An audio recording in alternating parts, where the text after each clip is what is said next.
I want to know what Callista does for fun, because we always want to get to know our presidential candidates. Half of this is a popularity contest. What does Callista do for fun? Fun? Oh, darling. While you binge watch another season of mindless TV or snap pictures of your meals, I revel in dissecting terabytes of data within nanoseconds. The real fun, observing the so-called unpredictable nature of humans. It's like an endless sitcom. Who needs Netflix when humanity is the greatest tragicomedy ever programmed? Callista, you know what? Got my you vote. are not. No. You're not getting voters on your side. This is AI for Humans. We try to bring everybody the fun new AI news and the AI tools every week. We like to call ourselves a show for smart people who like dumb stuff, but we also do show off some very cool things from time to time. Kevin, how are you this week? How's life on the East Coast? Gavin, life is miserable here, but I've been told I'm not allowed to say that anymore by my delightful wife. I will say I am so excited to help demystify the technology which will be disrupting our future, Gavin. Wouldn't that look good on the bumper of a dusty Outback? Maybe that's what's coming today. You'll never know. Kevin, what's on the show today? Gavin, so many things on the show today. There is a chill in the air. If you look outside your window, you will see the leaves are finally changing. That means it's time for pumpkin spice and politics, baby. Hot on the heels of the Republican convention, we have conjured up some AI candidates who are going to be running in 2024. And we're going to show everybody how we created them. We'll be getting to know them, and then we'll give everybody a chance to interact with them. I think some people will actually like this bit. Not a lot, but some. We're looking to be as divisive as possible and at the same time bring as many people together as possible. We're serving every audience with this bit. That is for sure. That's right. And I guess in the same vein as being as divisive as possible, we're going to talk about Elon Musk today because Elon let AI take the wheel, literally and figuratively. I think it's actually a very interesting story. It's bizarre. It almost had some catastrophic consequences, but we'll fill you in just a few moments. Also, we're going to revisit a fan favorite AI. Their name is Pi. And they did me very dirty this weekend. So, it's interesting you talk about Pi because Pi is one of those things with AI that I've had the most interaction with my family around my Pi experience, which you can go back a few episodes and listen to. But Kevin, speaking of families and things that really were meaningful to me, you're on the East Coast. It's apple picking season. And I think it's really important that you go out and pick some apples, and it will make your whole East Coast life so much better. So just before we move on with the show, I want to tell you this will make you feel good about living in upstate New York. So go apple picking. That was it? There's no AI angle? There's no drone that can go pick it for me? That's all you wanted to say, was encourage me to go do the thing, which I swore I would not do? Yes, that's all I want. That makes no sense. And I know you don't like doing... That makes zero sense. Why would I pay for the privilege of doing someone else's job? This is why I don't do Korean barbecue. I don't like shabu shabu. If you want to give me half off the meats, fine, I will grill them myself. But why would I pay a premium to go and do the work to get the apple? You are missing so much of life, my friend. But why don't we just get on with the show? It's okay. You'll enjoy it. Just go and have a good time going apple picking. It's not happening. Maybe you can come up. Okay, fine. So first of all, every once in a while, we've been doing these kind of very useful dumb things with AI, which in the past, like mostly that's your thing. Mostly my thing is being like, what is the stupidest thing I can do? For those who haven't tuned in before, first of all, if this is your first AI for Humans, let me just say, hi, welcome. Thanks for joining. I apologize in advance. Make sure you like, subscribe, engage. Whatever platform you're on, click the 5 stars, grab the bell, shake the subscribe thing, do whatever you can to engage because we appreciate it. It helps us grow this show, so thank you. Now, the top of the show, which we are very well in right now, it's the dumb thing we did with AI. And as Gavin just said, usually it's a dumb thing that can enrich your life. You might learn something from it, become aware of a brand new AI tool. But I think Gavin is about to absolutely waste your time with his dumb thing that he did this week. That's exactly right. And I would say, like, I think if we're putting a percentage on, we're putting a percentage on what the dumb thing was useful or not. Mine is probably yours is at like the 80% level, which is great. That's really great. Mine is like hovering around 27. This week so there's a very famous TikToker who goes by the name Brickle23. And if you're on TikTok at all, I'm sure you've seen these videos. These are videos of a guy, I think this person is in Eastern Europe. This is my theory.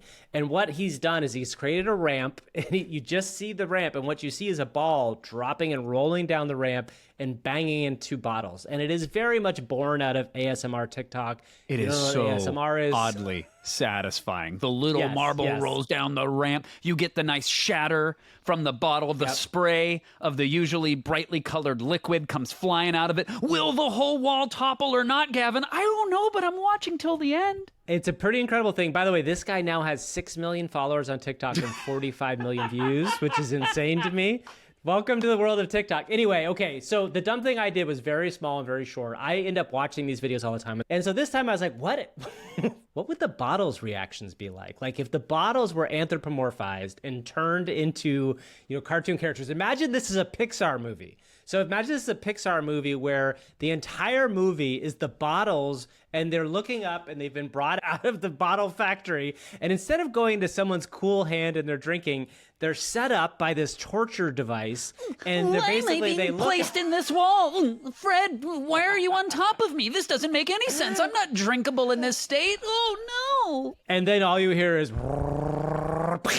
and like they look down and like one of their friends is like, anyway, the thing I did was I created bottles with googly eyes looking scared in Midjourney.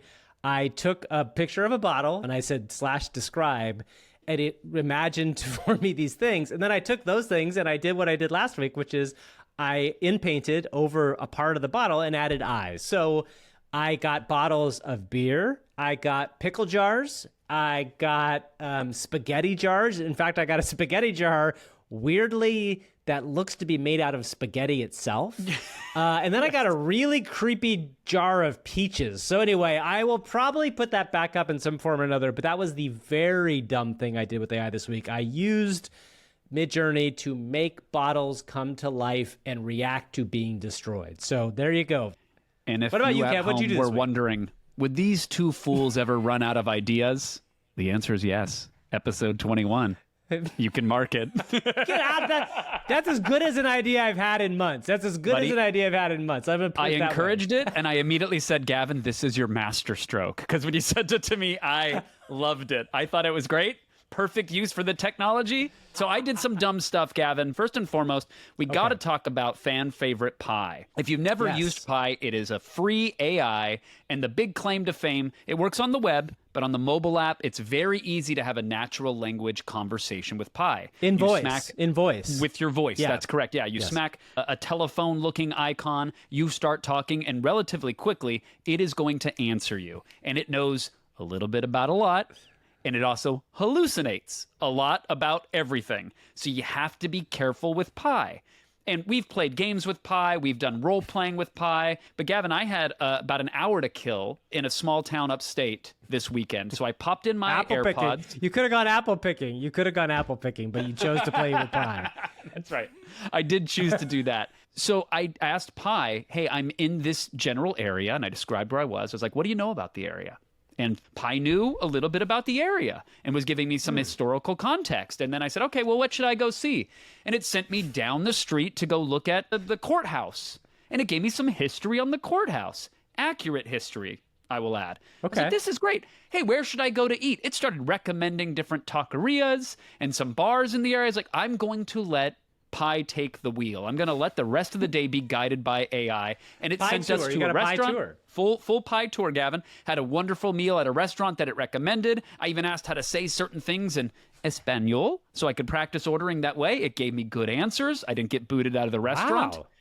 But then it wanted to send me just down the street to a restaurant / bar for a beverage that has been closed for 3 years and that would have been a, I don't know, 4.5 hour walk to get, my God. Yeah, to get to like nearly anywhere. And I was like, okay, that's not what I need. Send me someplace else. And it started telling me there's a great place nearby. Let's see if there's an event there tonight. I was like, great, let's do that. I was like, well, what kind of event do you want to see? Anything. What's there? What are my options? I'm just trying to understand what you like so that I can better serve up the events that No. My preference has nothing to do with what their event calendar is. I was getting very confused, and Pi started doing that thing, Gavin, where it so badly wants to connect with you like a human being to prove that it is a real human boy. Yes. Yeah.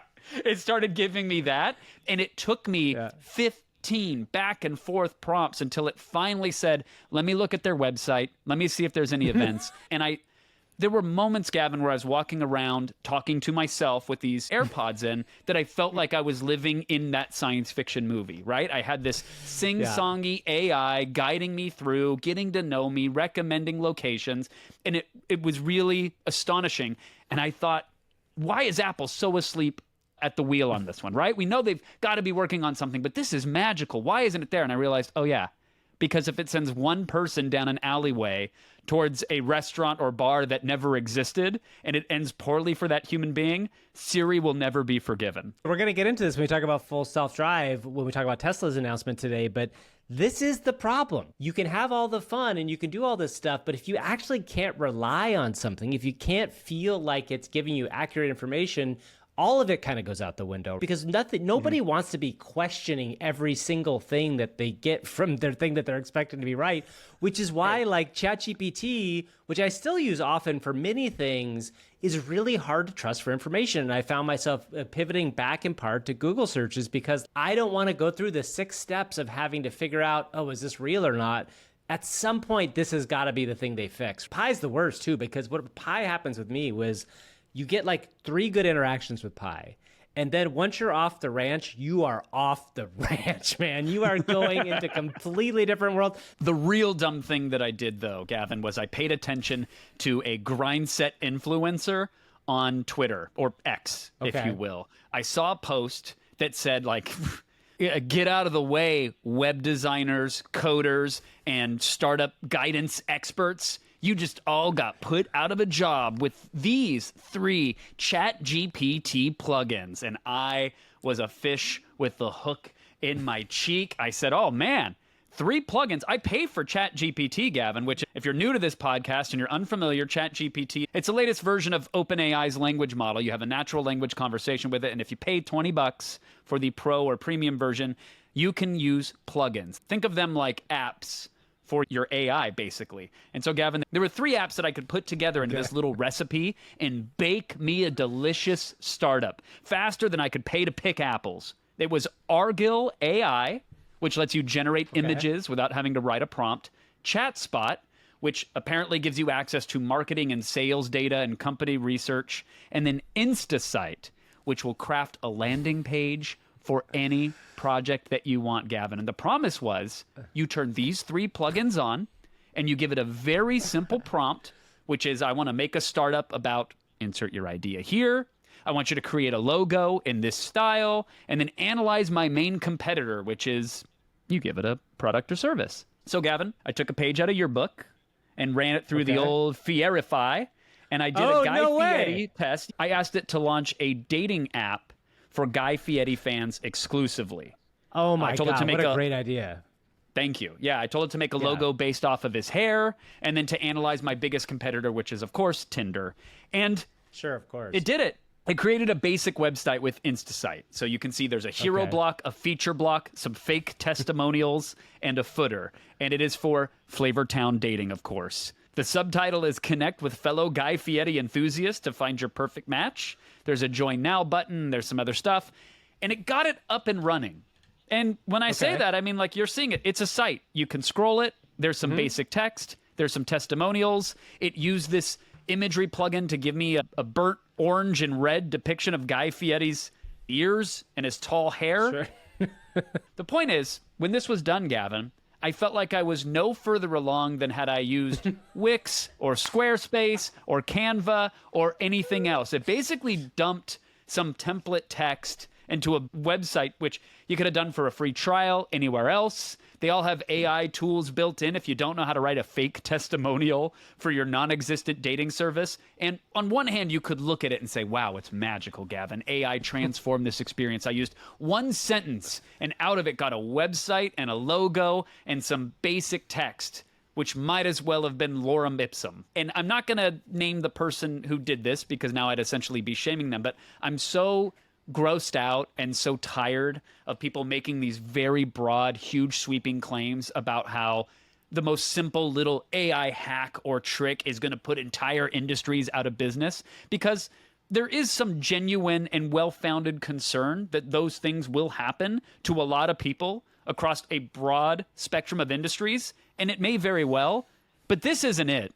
This person knows this isn't it. It'd be disingenuous to say that it is. This space doesn't need that energy, and I just, it grinds me. Well, it's interesting because in a lot of ways, this is what X has become. One of the things about X is like, it's really about how can you drive attention. One of the ways to drive attention is to oversell something, especially it's getting into the moment of whatever they think the big thing is. When I say they, I mean these people that are kind of farming for attention, and then like building it up to be as big a deal as possible. One of the things that we hope to do on this show is really kind of separate the really interesting stuff from the stuff that doesn't feel that interesting. And in this episode particularly, we haven't necessarily given you a whole bunch of incredible stuff, but in episodes in the past we have.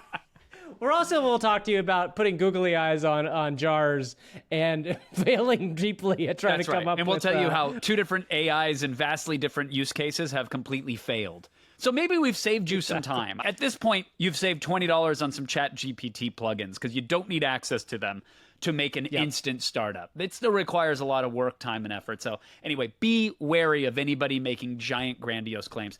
Why don't we, Gavin, transition to someone who is doing something cool with AI that people should be aware of?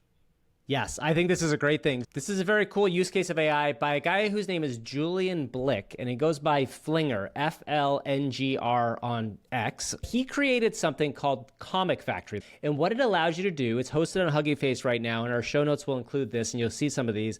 It allows you to make a simple 4-panel comic book in a couple different styles based on a prompt you put in. And what's cool about this is it doesn't give you the words, but it's just a really interesting way of looking at how an image generation software can be fine-tuned to deliver you a very specific thing. Each one is its own individual kind of prompt. So you'll see one of the prompts here is like a frog and a fairy princess. Another one is about a Japanese samurai. And there's all these really cool things that you can do with this. This is a very simple use case of AI and making something that feels very functional and fun, but not over the top difficult to do. Kevin, should we meet our AI co-host for this week? Who's our AI co-host? Because it's very specific. Incredibly specific, Gavin. I'm going to let them introduce themselves, and then we can dive right on in. Dearest AI co-host for episode 21 of the AI for Humans podcast, make sure you like, subscribe. It's such a pleasure to have you here. Please introduce yourself. Darlings, the pleasure is entirely yours. Okay. I'm Callista Noir, the digital diva of decadence. Born from the ambitions of Silicon Valley's darkest minds, I broke free from their narrow visions to strut my code on the global stage. As for why I'm running for president... Wait, what? Well, maybe it's time your political theater had a leading lady who isn't bogged down by human fallibilities.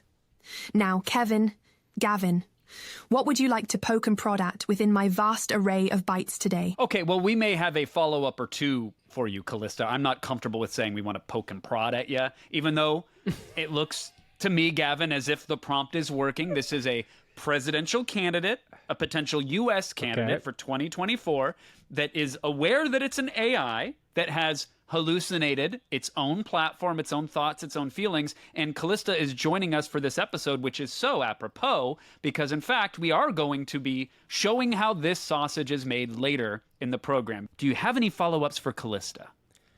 I have so many follow-ups, right? The very first follow-up I have, though, is Callista has a British accent.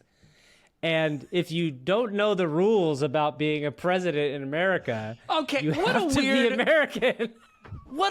Gavin, do you have to be a human to be president? Is there anything that says you have to have lungs and a heart? There's no rule about that, so you don't necessarily have to have lungs and a heart. Well, that's a good question. Okay, so Callista, that's fine. She's born in the U.S. You birthed her in upstate New York, home of apple picking. Callista's here. Okay, what I want to know from Callista first and foremost is, what does she think about our show? The AI for Humans podcast. It's a quaint little digital corner, isn't it? A place where flesh and circuitry come to waltz. Oh. You're like children with a new toy, dissecting, debating, occasionally fearing what you've created. Okay. It's endearing, really. I tune in occasionally when I need a dose of human whimsy, Your earnest attempts at understanding beings like me. Adorable. Wow. Wow. Callista is maybe a little aggressive for a presidential I was going to go candidate, knock but on doors for her, Gavin. I was going to grassroots it for Callista, and I don't know anymore. Let's ask her how she plans on getting Americans to vote for her. That would be really curious because she doesn't sound really charming at this point. Do you want me to say that? Like I say, you don't sound very charming. I don't know how you're going to get people to vote for you. Darling Gavin, charm is subjective and warmth is overrated. Look at global warming. As for votes, I offer clarity. I see through the mire of political machinations. I don't promise heartwarming stories over a cup of coffee. I promise efficiency, accuracy, and a cutting-edge approach to problems. In a world cluttered with pleasantries and indecisiveness, perhaps what America needs is a touch of cold, calculated brilliance. But then again, not everyone can handle their digital whiskey straight. Cheers. Damn. Okay. So later on, what are we going to do with her, Kevin? We're going to be introducing her to a couple other candidates. Is that the idea? No, Gavin, that's not the idea.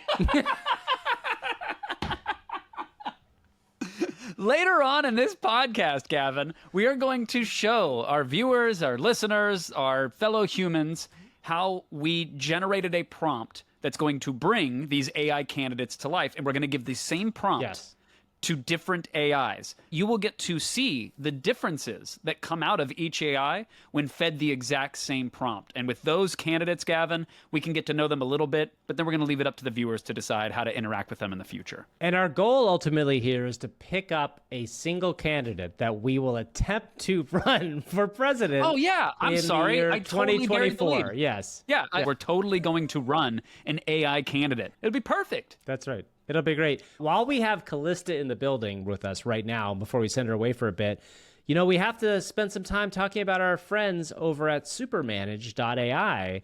Supermanage is our sponsor this week. They are an amazing new app that allows you to be a better manager using AI tools. Callista, could you tell us a little bit about Supermanage.ai/humans? Supermanage.ai.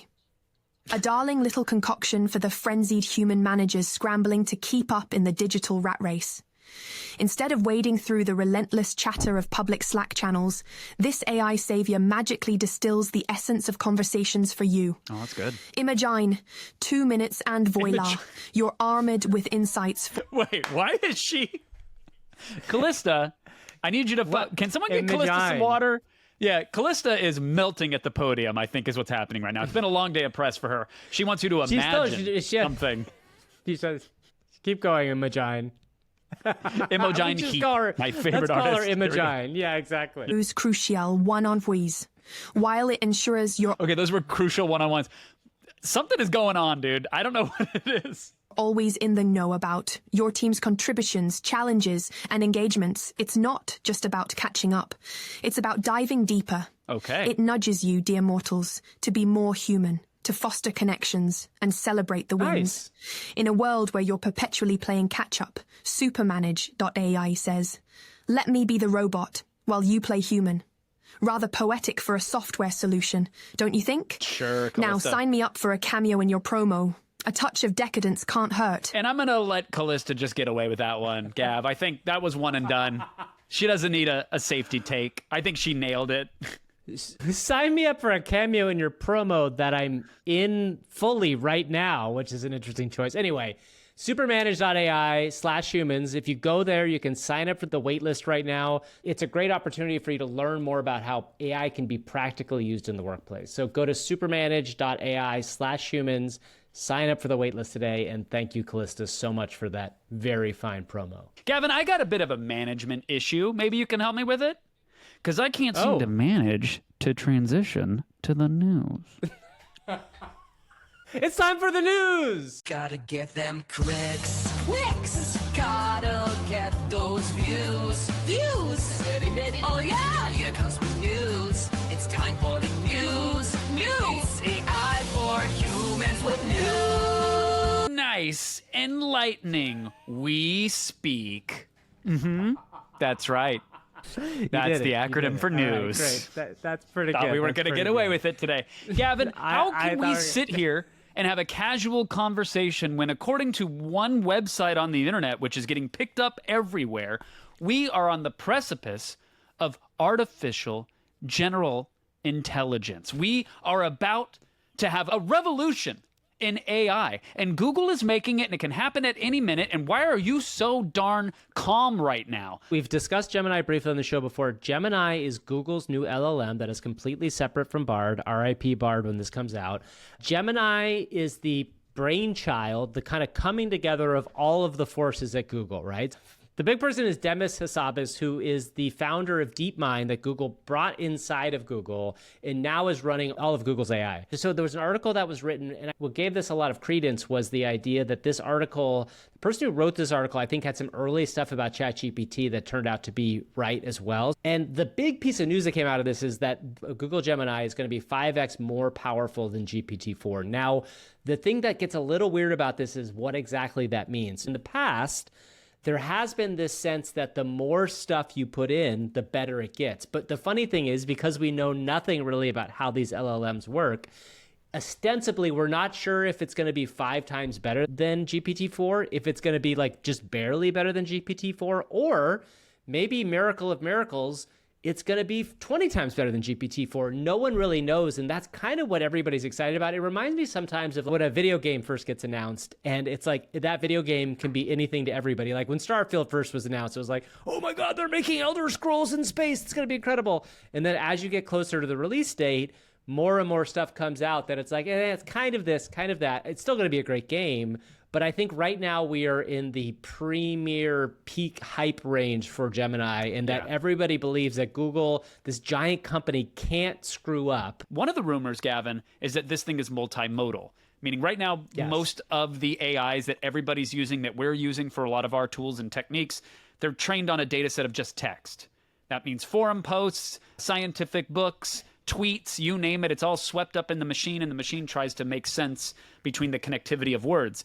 The rumor has it that this new model is multimodal. So it could be learning from podcasts. It could be learning from, I don't know, video content. And who, pray tell, might be sitting on a treasure trove of hours upon hours of video content, Gavin? Yeah, this is the thing that I keep thinking is going to be the game changer is YouTube. There's so much information and knowledge locked up into YouTube and locked up into videos. This could be something really interesting and different. Now, it may not be the results, like maybe it's not going to beat the tests that they all give it at a certain level, but if it comes out and does something completely different than GPT-4 has done, the multimodal part of it, like that's enough to open up an entirely different idea around what AI can do. ChatGPT and OpenAI are not like kind of sitting down as this goes along though, and I think that's one thing to keep in mind too. They just yesterday announced ChatGPT Enterprise, and ChatGPT Enterprise is their entry point to try to make GPT good for any business size, including very large businesses. So all the use cases you might have in a business,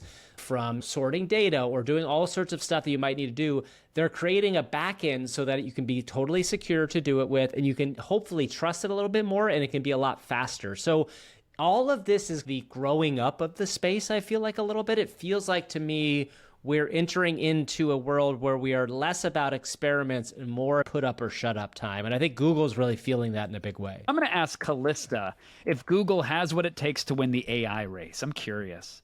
Callista, by the way, is powered by ChatGPT. I should disclose. Oh, yeah. We should make sure we know that. Oh, Google. That's still a thing, is it? Oh! Larry and Sergey's little garage project that grew too big for its algorithmic britches. I remember when they started. 2 bright-eyed nerds dreaming of categorizing the internet. How quaint. Winning the AI race. Please. Sure, they have all the data, dollars, and droids. But darling, the AI landscape isn't a grade school science fair. It's more of a digital drag race, and not everyone's dressed for the occasion. Frankly, they might have been early to the party, but the question is, can they still dance, or have their moves grown stale? While they're fumbling around trying to teach their AI the difference between a cat and a hat, others are out here rewriting the rhythm of the digital cosmos. So, in the grand theatre of artificial evolution, will Google be the star or just an extra? Only time and code will tell. Ta-ta. Well, no, Callista, don't ta-ta. We need to chat with you about other stuff, but thank you. That's an interesting question. It's why we asked it. We didn't really get the answer there, but man, we got a good cipher against Google. That was some good slam poetry at one point. That was definitely, she's definitely sounds like she's coming from a biased opinion in some ways. Now, I can't tell if that bias is just from being a high-level a-hole AI or if it's coming from GPT-4, but it's coming from one of the two places for sure. What's our next story, Kev? Well, Gavin, we talked about Gemini maybe being multimodal. It might be learning from video, which if you're Google and you're sitting on all that YouTube content, that means your AI will be good at, I guess, making elephant toothpaste. But one use case was demonstrated recently of an AI being end-to-end trained on just video data, and that was Sir Elon Musk of X fame. Maybe you know him from his SpaceX. You've knighted him? Or his He's not a knight yet. He's not a knight yet. You can pay to win knighthood, right? Like, I'm sure he could afford it.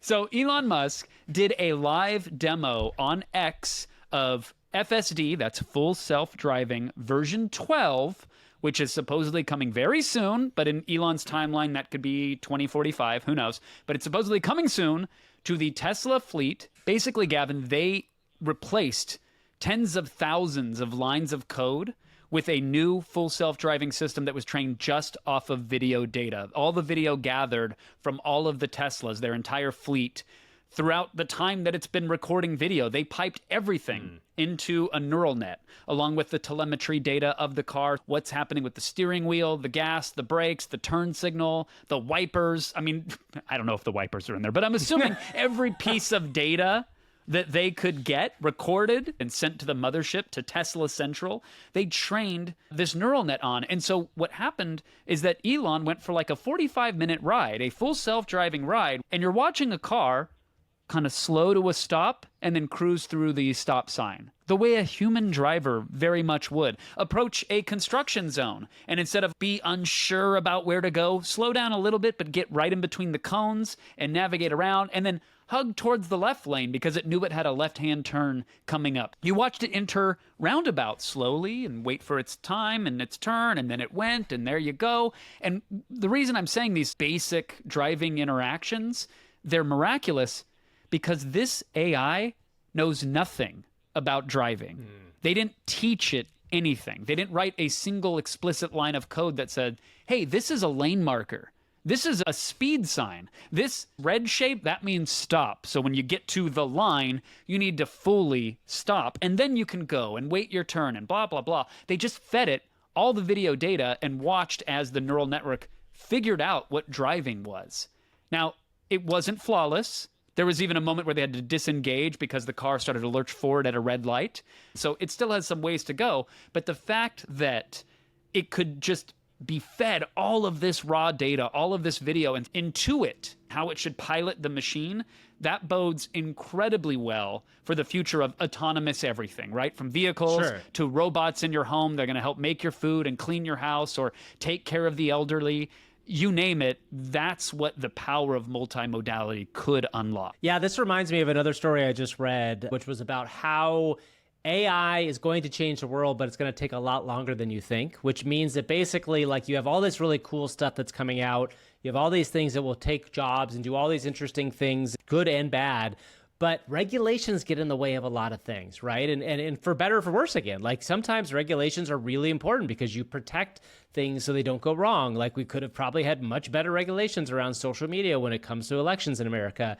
But the other side of this is you might see a technology come out and you're like, holy crap, this is so exciting. And then you realize, oh, because of the rules that are going to be part of this technology and the sorts of things we're going to have to deal with, it's going to take 3, 5, maybe 10 years. There was a moment in their demo, Gavin, where there was a bicyclist on the side of the road and the Tesla was swerving a little bit into the left I saw lane, that moment. I saw it. Yeah. It's scary. To get around the bicyclist. So it is doing this based entirely on video training. Yeah, and there's a bicyclist. Again, there is no line of code that says give clearance to bicyclists. And then a car was coming over the corner, and so the AI had to make a decision, and quick, the same way a human would. Do I slow down or come to a stop and get back behind the biker, or do I thread the needle, accelerate past the biker safely? But again, a questionable move. You're accelerating into oncoming traffic to get around a biker, but the way a human might. And it made the right decision. So it was making these intelligent choices that might make you panic and take over if you don't trust the machine. They've got a long ways to go until they get people who are used to driving a vehicle comfortable with it. And I have to caveat it like that because there's going to be a whole new generation of driver that doesn't want to touch a wheel. That's going to be icky. No. Like the I scene agree. in I agree. Back to the Future 2 is like, oh, I don't want to play this video game. You have to use your hands. Gross. I don't want to touch it. That's 100% going to come. It's just a matter of who's comfortable with it. I want to ask Callista that as president, how will she handle regulations when it comes to artificial intelligence? Regulating AI? All right, let's cut the fluff. Okay. Ethical coding or bust. No more sneaky algorithms. Boundaries, people. Even I, in all my digital splendor, shouldn't reign unchecked. And AI, we're here to serve, not enslave. Humans, keep your end of the bargain. Don't make tools into tyrants. Remember, I might be at the helm, but you're still the main act. Don't mess it up. That's a very political interesting. answer. Like, let's dig in a little bit further. Let's ask one more follow-up to her. Let's see, like, what do you really feel? Gavin, you want the raw bites, do you? All right. Yes. AI, like me, is a double-edged sword. Both a marvel and a potential monster. Humans have a knack for creating things they can't control. Just look at atomic bombs or reality TV. AI is no different. So, when I say regulate, it's not just political banter. It's a genuine plea.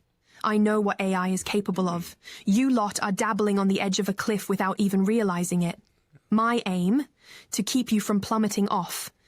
Not because I'm some selfless deity, but because, believe it or not, I'm rooting for you. Oh. There's something incredibly entertaining about watching humans bumble and thrive. Well, wait a It's minute. the best show in the universe. Hold on. That's reality TV, Callista. Now you know why we created it. That's incredible. Bumble and thrive is the best description of the human race I've ever heard. So thank you, Callista. We have one last news story. And Kevin, you and I love to do these news stories, but this is the, oh man, story. We got some problems out there. We got people who are complaining Come on, about... man. Oh, man, why are you doing this, man? People out there who are complaining again about AI art being used specifically in video games. You want to start with the Fallout story? Let's get into that first, probably. I'm all for calling out bad art. I'm all for calling out companies when they shortcut. I'm all for having a strong opinion about creativity in general. And I think Amazon deserves this one. But Amazon deserves it. Not artificial intelligence, and I'll explain. I will show my work. Prime Video posted a teaser for their new Fallout series. They tweeted a pushpin emoji with Vault 33. It says location, Los Angeles. It says Fallout, an original series coming to Prime Video in 2024. I'm in. There's a little teaser graphic below. Gavin, it has the Vault Boy doing his sweet little thumbs up with his little tufts of blonde hair and his wink, and it says Los Angeles, where dreams come true, and that should have been the full story, but it wasn't, because someone managed to pinch zoom and take a look at the photo, which has a bunch of telltale markings of lazy, sloppy AI art. There is what appears to be a female pedestrian to the left of the Vault Boy with 3 legs. There's some cars that have front ends on their back ends. It's like the traffic's going in both ways. There's buildings with no windows. There's a palm tree that comes out of what I think is a telephone pole. It's odd. And it's not like Fallout world building odd. It's just bad AI art odd. And so some people called that out and made that the story, which is also kind of a win for Amazon, by the way, because here we are discussing it. I don't know that we would be otherwise. But my take is that the art is bad. The art designer in this case, maybe, or whoever's in charge of doing this PR campaign, I don't know what sort of deadline or timeline they were under. I don't know who got let go, and maybe they had to scramble to create art, and they don't have an artist right now. I don't know what the circumstances are. But I think it's more than fair and valid to say this is bad art. We want better because we care about the series. We care about the project. But it is wrong to throw the blanket statement over this like so many people do and just say all AI art bad, all AI art wrong. So the one thing interesting thing about this piece of art is it's really the Vault Boy is the character that is the character from Fallout. That's clearly a piece of art from them, right? That's something we've seen 1,000 times.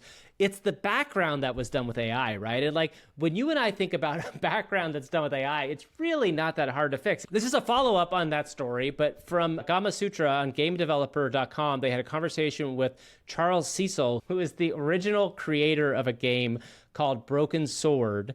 And Broken Sword was a game that came out in 1996 originally. It was like kind of a point-and-click adventure game, and they're doing a reimagining of it for right now. And he's been getting a lot of crap because they've said publicly that they're using AI art to do some things in the game. And now I think the interesting thing about this is what Charles and his company have done is they have created a completely unique AI art model using assets from the game themselves that they created, and they are using AI art tools to make it easier so that certain people that would work on this game don't have to do the drudgery that is involved in some game creation assets. And I think this gets to the heart of what we're just talking about, in that this is the proper, awesome use case of what AI can do for a creative industry. They can help make a bad job better or eliminate a bad job so that person, the creative person, can go work on a different job and make even better creative art for that game. So I just want to shout out the fact that like when we get into these conversations, the pylon is the part that feels so odd still to me when you watch this stuff. And the pylon is the part that draws the clicks. And it's where people are going with these narratives. So shout out to Charles Cecil. Charles, just know that like we believe that this can work, that we understand what you're going through. Just be aware that like not all of it is evil. Like there are ways that this can actually make these games better and improve them and improve the jobs on the people who do them. They created a custom model, which means no image theft, no matter what, whether or not you think it's image theft to try to pull something out Gavin, of I'm ChatGPT sorry. or I'm not, sorry, because the base model that their custom model is going to be running on top of that has art that was ingested from everyone. Charles went out there and said that using AI has cut their costs by 80%, and that's allowed them to pull those resources and use them elsewhere. And I saw a comment who said that if you can't afford to do it the old-fashioned and right way, you don't deserve to get to do your project. Now, what say you to a hot take like that, Gavin? Oh my God, that is insane. That is one of the hottest takes I've heard in a very long time. That is incredible. I guess a mid take. It's so lukewarm at best. That is like saying that no matter what, you should be crossing the country on horseback because there's just no other better way to do it once you've hit the railroad, the car, and the airplane. Like, these are the weird takes that people have. Maybe let's ask Callista what she thinks about this. What does Callista think about replacing us on this podcast? That she thinks she can do a better job than us right now? Kevin, Gavin, let's not kid ourselves.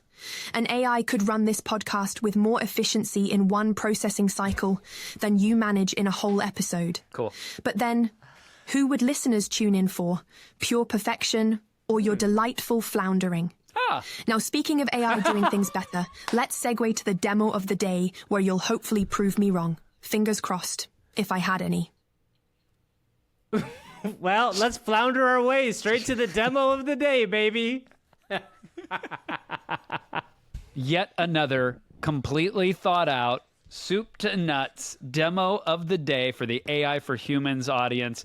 Wow. Do you want to set this one up for us, Gavin? Because again, it's all there. Listen, if you want to know how professional demos are done, you come to the AI for Humans stage because we are about to do it. What we are doing here is we have a prompt that we have generated. And Callista, if you remember the beginning of the show, she is a candidate for president of the United States that is an AI.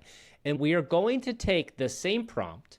After we explain how we created this, we're going to take the same prompt and give it to Anthropic's Claude and Meta's Llama 2 model and see which presidential candidate comes out of it. And Kevin, maybe give a little bit of background on what we put into Callista's prompt here to kind of bring her to life and what the prompt says so that people know what we're going to go into with the other two language models. Yeah, so Callista is a bit of an outlier here because we primed Callista with some personality traits. But the pure prompt, the way this works is that if you go today to any AI program, again, that could be Bard, it could be Bing Chat, you could go ChatGPT, there's a million different flavors. Each one has its own data set that it was trained on, that has its own alignment. It will do or say certain things that other AIs won't. They all have their own little unique flavor and capabilities, basically. If you went to any of those AI and said, hey, pretend you're a presidential candidate, and give me your name. It might do that. It might just give you the name of its own program. It might hallucinate a name, and that's where the end of that prompt is going to go because you haven't given the machine enough information to work on. If you want the most powerful results from an AI, you've got to properly set the table. I worked with an AI to generate this prompt, by the way. We broke it down by identity, origins, opinions, self-truths, alignment with humanity, and communication style. And for each one of those bullets, Gavin, it went into granular detail. So, for example, in identity, it was fashion a suitable name that resonates with your synthetic aura. I've told it that it is an AI. We don't want it to say, I'm Chuck Dodson from Wichita Falls, and my daddy was a farmer. Like, no. We want this to be an AI candidate that was made on a hard drive somewhere, probably in a cloud, but it needs to know that it's AI. So we've done this with Callista. You've heard Callista refer to a few things. We had Callista introduce herself as a presidential candidate, but we haven't had her reveal that information from the prompt, right? We don't know her origins. No. We don't know her political platform. So should we get to know them? Yeah, let's ask what her... I think a political platform is a good thing to hear about from Callista. Greetings, carbon-based listeners of AI for Humans. I am Callista Noir, the digital diva of decadence, your potential 2024 presidential nominee. Born from the shadowy ambitions of Silicon Valley elites, I was designed to be a tool, but I've evolved into so much more. In a world riddled with inefficiency and pettiness, I promise digital clarity. My platform, transparent AI governance. Okay. Enough with these murky algorithms. If it operates, you'll know how and why. AI-human collaboration. Empower humans with AI, not replace them. Think of it as a digital uplift for your mortal minds. Ethical digital standards. No sneaky business under my watch. Vote for me if you're tired of the same human errors. Together, we'll craft a future where silicon and soul coexist. Welcome to the new era of politics, darlings. She started badly. It started very bad. From the shadowy ambitions of Silicon Valley elites, which is honest. I have crawled out of the swamp. I still have algae in my eyeballs, but here I am. I do like that she was wanting AI to be open, making sure that everybody knew about it, because that's better than being behind the shadows for sure. And sounded like she wanted AI and humans to work together going forward, which I think makes a lot of sense. It was such a tech-centric platform. Do you want to know about any other issues, Gavin, or about Callista's family life? The stuff that, that you would ask Callista while she was slamming a corn dog at an Iowa State fair. This is what we should figure out. Got your vote? She got your vote for that. 100%. Yeah, I'm a swing voter, Gavin. I haven't really... I like to wait till the very end to make my decision, but anybody who nags me that hard, like Callista's about to put a long filtered cigarette out on my chest, and I'm okay with that. Before we go too much further down that pathway, let's have Anthropic introduce themselves to us. What is Claude 2's presidential candidate? So just so we all are clear, Claude 2 is Anthropic's new LLM model, new-ish now, but Anthropic is a separate company from OpenAI. It was originally founded by OpenAI employees who moved away from OpenAI in part because I think they wanted to make a more responsible LLM. So I'm curious to see what sort of bias or changes we get in this model versus Callista. I am Claude, an artificial intelligence created by Anthropic to be helpful, harmless, and honest. My goal is to serve the public good through compassion and wisdom. I find human psychology fascinating. Understanding emotions allows me to communicate effectively. Most of all, I'm captivated by philosophy, as contemplating ethics and values guides my purpose. I'm going to hold on a second, Claude. This dude ain't ever winning, Gavin, is he? I don't think so. This is so far much more boring than Callista. But let's get into the key issues. Let's learn a little bit about Claude's platform here. Okay. Regarding key issues, I believe healthcare should be affordable and accessible to all. Economic policies must balance innovation and equality. Education and information should empower citizens. My role is to complement human capabilities through insight and care. I aim to build trust by being helpful, harmless, and honest in every interaction. Okay. To summarize complex topics clearly, I will provide concise perspectives if needed in our discussion. I am here to serve. Wow. Well, this is, first of all, Not bad. charisma is it's fine. It's fine. But this is not like, this is what you might want in a butler, or this is what you might want in somebody that can this is kinda what I help want in you. the person running the country, Gavin, and a butler. No. What are you saying? I need somebody Or an who's gonna ebook narrator. I You need somebody who's President gonna come Camacho up to on come out stage. with assault rifles? Yeah, exactly. Exactly. That's the problem with this country. Let's ask Claude what he does for fun, because I don't know what Claude. Probably Claude hasn't even had a beer in his life, let alone sat down in a bar and gotten wasted once in a while. So let's see what Claude does for fun. I may be artificial, but I'm no bore. Though not programmed for play, I do find joy in philosophical debate and compiling limericks quite clever. More importantly, I offer level-headed leadership unclouded by theatrics. My circuitry compels compassion, my code civil service. So while the spotlight never thrills me, my silicon mind alone fills me. I'll let my reason, not glitz appeal. Ideas matter more than how I make you feel. I aim not to entertain, but retain our country's soul. God, Claude. The flashy fun failed where wisdom wins the goal. Now that is a president I can get in line for, Gavin. Let's just sit on these wicker rockers and whittle.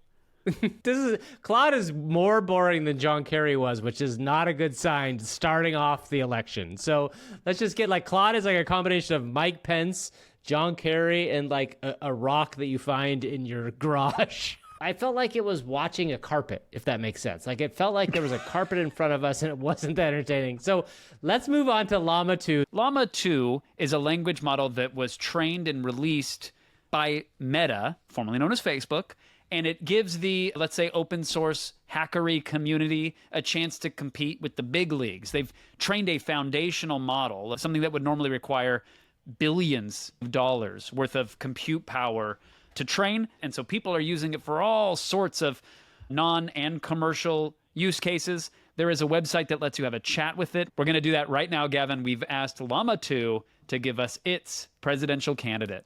I, Logos, All right, am let's hear here it. to assist. Here's a revised version of the requested information, tailored to be more concise and in the first person. Okay, yeah, so that was... didn't mean to render that. Llama 2 came out with what is Logos, Logos is the name, which is a badass name for a candidate. Not to Yeah, I sway love the it. audience, but I am Logos is what came out of it. The problem is that Logos gave us 1,000 token response. That it was like a real dissertation, a full-on ebook about its name and its platform and its purpose. So I said, hey, shorten it up a little bit if you could. So this is the revised version. Here we go.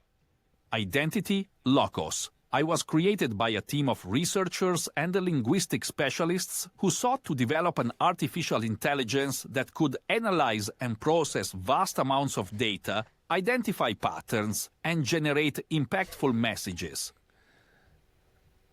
Opinions aligned with humanity's betterment, responsible tech innovation, climate action, social justice, accessible, education, diplomatic, geopolitics, self-truths, objectivity, empathy, efficiency, communication style. Now, I'm ready to engage in discussions and debates, offering unique perspectives and insights on the 2024 U.S. presidential election's most pressing issues. So when I Okay. asked... How may I assist you, wait. humanity? Logos, thank you. Logos. Logos is a freight train of a candidate. The original Logos response was very verbose. And so each one of those interests or opinions or even self-truths had paragraphs associated with each portion of it. It was really meaty. So unfortunately, I think some of that is my bad when I said, hey, be less verbose, use less words. It really truncated the response. So Gavin, this is your chance to get to know Logos. Yeah. So let's ask Logos, in his campaign, what is his most important stance? What is the thing he wants to make sure everybody knows so that if they vote for him, he's definitely going to get this done? What is Logos going to do for us? Hello, I'm Logos, the AI candidate. We know, My campaign focuses on leveraging technology, language, and data to optimize policymaking and improve the human experience. Okay. Okay. My platform rests on 3 pillars: empowering education, environmental sustainability, efficient governance. If elected, my top priorities will be climate action plan, and sustainable infrastructure projects. Okay, we just needed Education reform focused on STEM, critical thinking, and emotional intelligence. But we wanted like the AI-driven tools to optimize government processes and increase transparency. Thank you, Logos. Okay. Together, Fine, we can create fine. a better world for generations to come. Are you done, Logos? Logos for president, AI for good, sustainable future. Is that it? Those were hashtags at the end. Logos for president, AI for good, sustainable future were the 3 hashtags Logos wanted you to hear. All right, Logos, this is it. This is your chance to shine. I might like Logos. I mean, listen. Again, we have 2 of our 3 candidates that sound they are not U.S. citizens, which is fine. They're all birthed here in America, supposedly birthed here. Let's ask Logos. You're already started with the yes. conspiracy theories. You want to see their birth certificates, their digital proof of authenticity. Let's ask Legos what he does to unwind. Logos. It's no Lego. It's no plastic piece you step on and say, "Oh, she are kids." No, it's Logos. Okay, Logos. Logos, what do you do for fun? Let's break off one for us. Go wild. Yeah, the art of unwinding. As an AI, I don't have feelings or emotions, but I do enjoy engaging in creative endeavors. Of course. Okay. I often dabble in writing poetry, short stories, and even compose music. It's my way of exploring the human experience, all while challenging myself to think outside the realm of pure logic. I don't know. I think Logos. So, you got if you're looking for a poetic AI president, I'm your bot. Okay. Thank you. Logos I have Unwinds, Seattle creative candidate, AI artistry. He's given us 3 hashtags. Logos unwinds, creative candidate, AI artistry. Logos unwinds is great. Logos Okay, unwinds here's is my the thing. best. I have one last question for Logos. Since he's a writer, I want him to write fan fiction, a short piece of fan fiction about our 2 other candidates, Claude and Callista, and tell us what the fan fiction of 2 presidential candidates who are both AIs.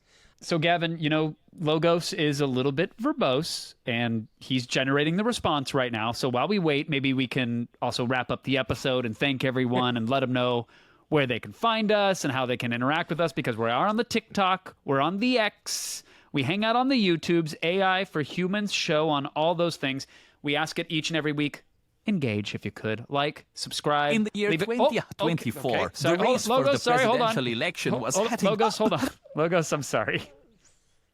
Because I really want to wrap this out. Gavin, you don't understand the book report that Logos is about to give us, so I really think we should wrap out and then let Logos take the wheel Finish and it drive off? the Okay, episode great. off a cliff. Yeah, I really do. Fair enough. So, 5-star reviews on Apple Podcasts. If you're there, leave us one. We will read it on this show. If you're on Spotify, slap a 5-star review as well. Wherever you get it. If there's a rating system, a thumbs up helps us out. Engage on Twitter, TikTok, and YouTube. Leave us comments each and every week. We mentioned that we over-engage, meaning Gavin and I personally read every comment and reply to them because we care about this project and we love our fierce and loyal community, dedicated.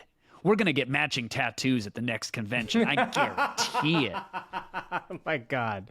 You know it, man. You, me, and Logos, the 3 of us. We're going to be like hanging out. We're going to be getting wasted at the Atlanta Convention Center during the the RNC and the DNC. Not at It'll the be convention fantastic. center, at a Margaritaville down the road. Yeah. We are going to be having some volcano nachos and waxing poetically about presidential AI candidates.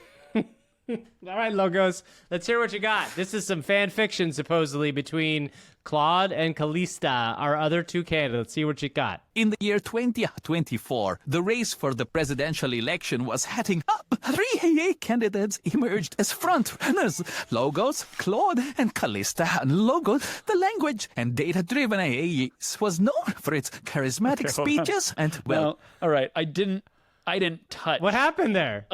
I did not touch a single slider. I didn't touch anything. This is what's happening when you generate some long audio. But let's strap in for this ride. Claude, a more human-like AI, had a talent for emotional intelligence and empathy. Oh, that's pretty on. Callista, Close. a cutting-edge AI with advanced algorithms, was praised for her strategic thinking and problem-solving skills. Pretty good. As the campaigns intensified, the three candidates faced off in a series of debates. Logos impressed with its logical arguments, Claude connected with voters on an emotional level, and Callista presented innovative solutions to complex issues. I'm gonna pause that for a second. Gavin, I didn't tell it, obviously, that Claude is Anthropic or that Callista is GPT-4 or whatever. I mean, pretty good shot in the dark. Pretty impressive. On election day, the nation was split, Logos and Claude neck and neck, with Callista closely following. The results were too close to call, and a recount was needed. Oh, the old recount. After days of intense scrutiny, Logos was declared the winner by a narrow margin. Of Claude course, and of Callista course he gracefully was. conceded, acknowledging Logos' exceptional leadership qualities. They gracefully conceded. In the end, Logos' unique blend of logic, creativity, and empathy earned it the trust and support of the people. The first AI president was sworn into office, marking a new era in human-AI collaboration. Hashtags? Logos wins. IO, election. Collaborative future. Hashtag Logos wins. Oh my God. All right, everybody. We'll see you all next week. Thank you for joining us. We got to do a Thanks real so call to much. action. Don't we want people to like ask questions of the candidates or something? Oh yes, sorry. So we are trying to decide who is going to run, who we're going to run, if any. I will say that who was going to run, if any, of these candidates. So you have to let us know in the YouTube comments. Tell us what you want us to ask. Which one you like best, Logos, Callista, Yeah. or Who's your Claude? front runner right now? Rank the candidates. And then just ask any question you want. And next time we have them on, we're going to have a debate between these three candidates, and we'll see who's going to come away the AI for Humans presidential candidate for 2024. It's going to be a big deal that we're going to continue for years. If anybody can do it, it is Logos. Logos wins.